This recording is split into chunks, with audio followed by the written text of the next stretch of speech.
AP Karnataka గుండెకాయ 3 రాష్ట్రాల రైతుల జలప్రదాయిని 7 దశాబ్దాలకు పైగా చరిత్ర కలిగిన జలాశయం తుంగభద్ర డ్యాం ఏటా లక్షల ఎకరాలకు సాగునీరు అందిస్తూ అన్నదాతలకు అండగా నిలుస్తోంది. అలాంటి జలాశయం గేట్ 1 2024 ఆగస్టులో వరద ఉధృతికి కొట్టుకుపోవడం కర్ణాటక సహా తెలుగు రాష్ట్రాల్లో అప్పట్లో సంచలనంగా మారింది. దీంతో తుంగభద్ర జలాశయం మీద ఆధారపడిన రైతులు ఆందోళన చెందారు. ఈ తరుణంలోనే ఏపీ సర్కారు ప్రత్యేక చొరవ చూపించింది.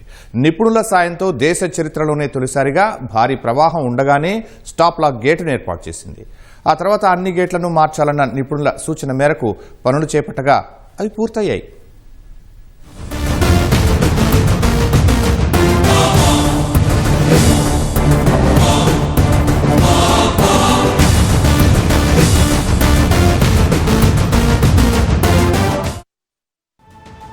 తుంగభద్ర జలాశయం నిర్మించి 7 దశాబ్దాలవుతోంది.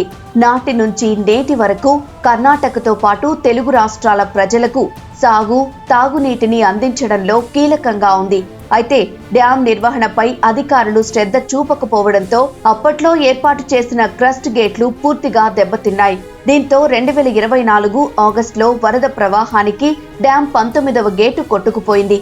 దీంతో ఆంధ్రప్రదేశ్, కర్ణాటక రాష్ట్రాలకు గుండెకాయ లాంటి జలాశయం మనుగడ ప్రశ్నార్థకమే అన్న వాదనలు వినిపించాయి.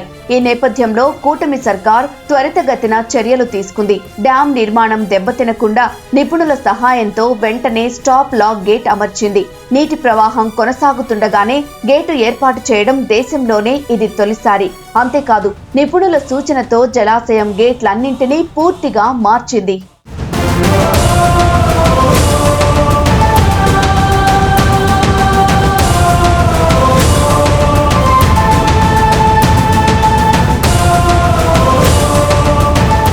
తుంగభద్ర జలాశయం కొత్త గేట్లు ఏర్పాటు గురించి తెలుసుకునే ముందు డ్యాం నిర్మాణం, బోర్డు ఏర్పాటు, నీటి నిర్వహణ వంటి అంశాలు ఒకసారి చూద్దాం. 1953 నాటికి తుంగభద్ర జలాశయాన్ని నిర్మాణం పూర్తి చేసినట్లు అధికారులు చెబుతున్నారు. ఏపీ, కర్ణాటక రాష్ట్రాల ఆర్థిక వనరులతో ఈ ప్రాజెక్ట్ నిర్మించారు. నాటి నుంచి ఇది 2 రాష్ట్రాల ఉమ్మడి ఆస్తిగా ఉంటోంది. అయితే తుంగభద్ర నది ఒకటి కాదు, తుంగ, భద్ర 2 వేర్వేరు. ఈ 2 కూడా వేర్వేరు చోట్ల నుంచి ప్రవహిస్తూ కర్ణాటకలోని హుస్పేట్ సమీపంలో కలిసి తుంగభద్ర నదిగా మారింది. ఇది కర్ణాటక నుంచి బయలుదేరి ఏపీలోని ఉమ్మడి కర్నూలు జిల్లా సంగమేశ్వరం వద్ద కృష్ణానదిలో కలుస్తుంది. కృష్ణానదిలో కలవడానికి ముందే లక్షలాది ఎకరాలకు నీరందిస్తోంది తుంగభద్ర. తీవ్రమైన కరువు, దుర్భిక్ష పరిస్థితులు ఏర్పడినా తుంగభద్ర నది ఇబ్బంది పెట్టదని రైతుల ప్రగాఢ నమ్మకం. ఆ నమ్మకాన్ని ఎప్పుడూ కూడా వమ్ము చేయలేదు తుంగభద్ర. ముఖ్యంగా డ్యాం నిర్మించినప్పటి నుంచి సమీప వాసులకు జలప్రదాయినిగా ఉంటోంది. కర్ణాటకతో పాటు 2 తెలుగు రాష్ట్రాల్లో దాదాపు 17 లక్షల ఎకరాలకు నీరందిస్తోంది. మొదట్లో సాగునీటి జలాశయంగా ఉన్న తుంగభద్ర కాలక్రమంలో కాలువల పొడవునా నగరాలు అభివృద్ధి చెందడంతో ప్రధాన తాగునీటి వనరుగా మారి ఎంతో మంది దాహార్తిని తీరుస్తోంది.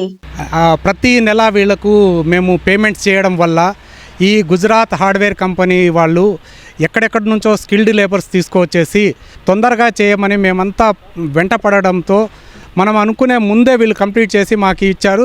దాదాపు 2 ఫ్యాబ్రికేషన్ సెట్లలో మనకు 30 మంది అక్కడ పనిచేశారు.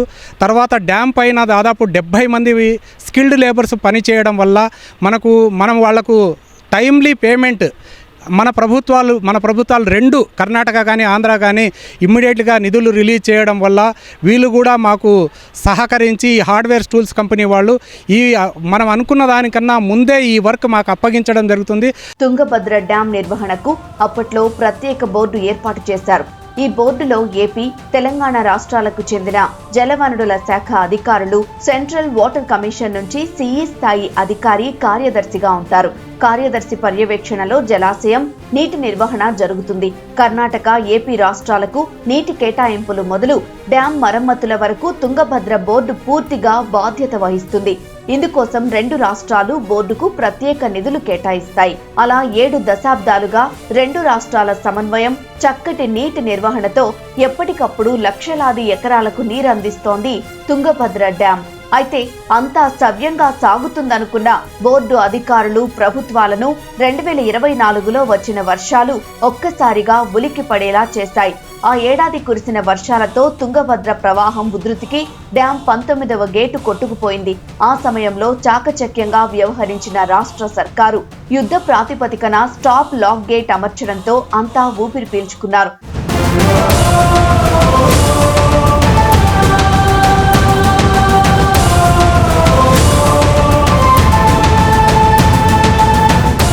పెద్దగా నష్టం జరగకముందే స్టాప్ లాక్ గేటు ఏర్పాటు చేసి సమస్యకు తాత్కాలిక పరిష్కారం చూపించారు. అయితే త్వరితగతిన డ్యాం భద్రతకు శాశ్వత పరిష్కారం అవసరమని నిపుణులు సూచించారు.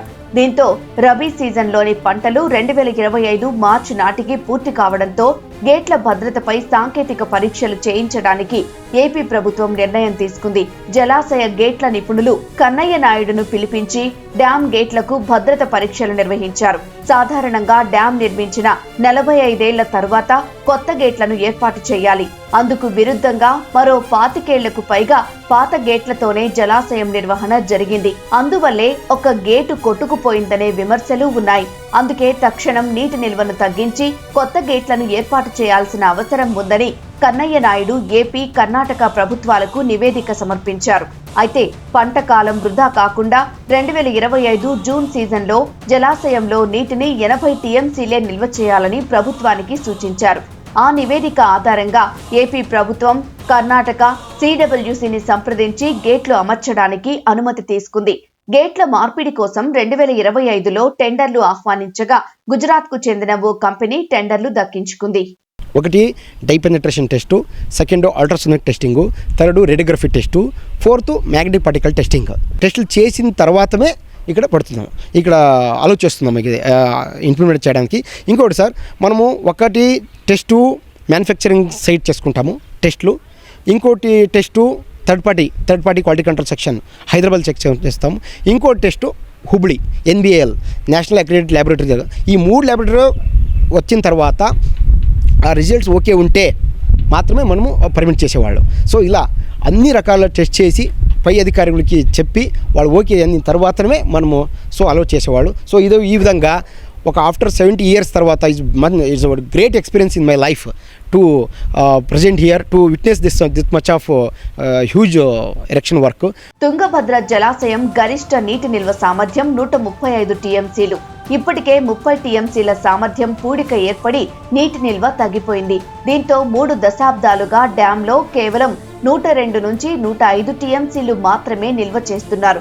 గేట్ల సామర్థ్యం బలహీనపడిందని కన్నయ్య నాయుడు నివేదిక ఇవ్వడంతో 2025 సీజన్లో 80 టీఎంసీలు మాత్రమే నిల్వ చేశారు. దీంతో గతేడాది ఖరీఫ్ పంటకు మాత్రమే నీరిచ్చిన అధికారులు డిసెంబర్ నాటికి జలాశయాన్ని ఖాళీ చేసి గేట్ల మార్పిడికి సిద్ధం చేశారు. డిసెంబర్లో డ్యాం 37 గేట్లను మార్చడానికి పూజలు నిర్వహించి పనులు ప్రారంభించారు. ఓవైపు గేట్లు వేగంగా తయారు చేస్తూనే మరోవైపు పాత గేట్లను తొలగించారు. 6 నెలల్లో గేట్ల మార్పిడి పనులు పూర్తి చేశారు. అయితే గేట్లు ఆపరేట్ చేసే గొలుసు అరిగిపోయినట్లు నిపుణులు గుర్తించడంతో వాటిని కూడా మార్చాలని ప్రభుత్వం నిర్ణయించింది. మా రైతులకి ఏమి కర్ణాటక, ఆంధ్ర, తెలంగాణ రైతులకి ఏదో భయం లేకుండా ఇచ్చిన మాట ప్రకారం గేట్లు కూర్చోబెట్టడానికి కన్నయ్యనాయుడు సహకారం మంచి చాలా తంత్రజ్ఞానం అయ్యింది.